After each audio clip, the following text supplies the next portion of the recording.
Hello, আসসালামু আলাইকুম।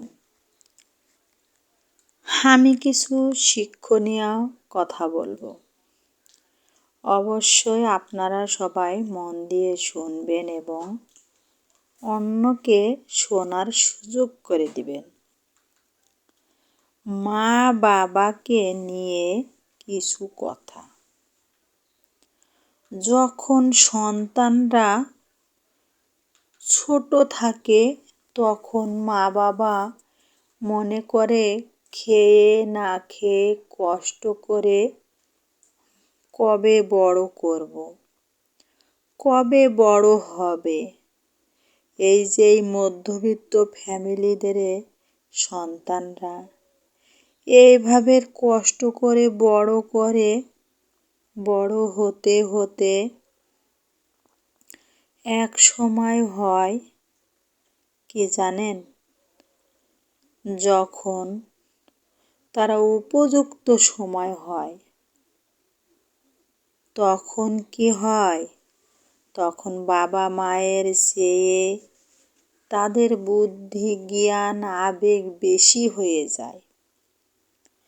তখন বাবা মায়ের স্বপ্ন দেখে ছেলে মেয়েকে শাসনে বাঁধনে আনতে গেলে উল্টোটা হয়ে যায়। এ কেমন?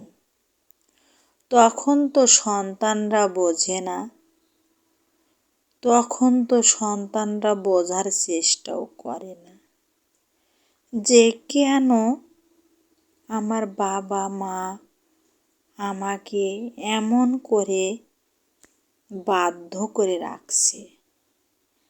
তাদের চোখের সামনে একটা বড় আশা আকাঙ্ক্ষা থাকে, তাদের সামনে বড় আলোর দুয়ার থাকে।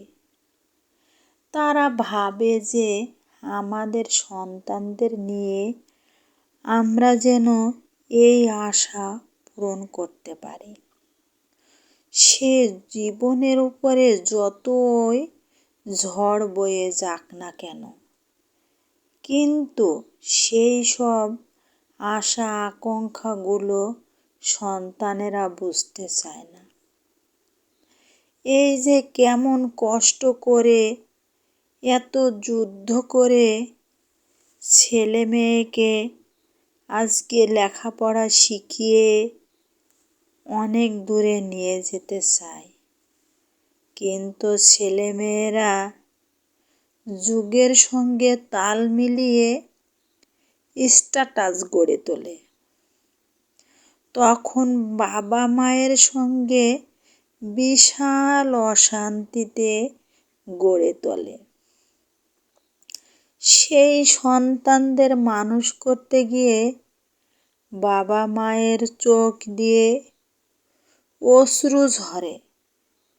তখন এক সময় বাবা মা রাগ করে বলতে থাকে, ও ছেলে মেয়ে যা করে তাই করুক, আর আমরা কখনো বাধা নিষেধ করব না, ভালোভাবে চলার কথা বলবো না। কিন্তু মা তো, বাবা তো তাদের মন তো মানে না। বারবার শুধু থ্যাতলা হয়ে সেই সন্তানের দিকে এগিয়ে যায়। সব কিছু মনে থেকে হারিয়ে আবার সন্তানের দিকে সাপোর্ট করে, আবার বলতে থাকে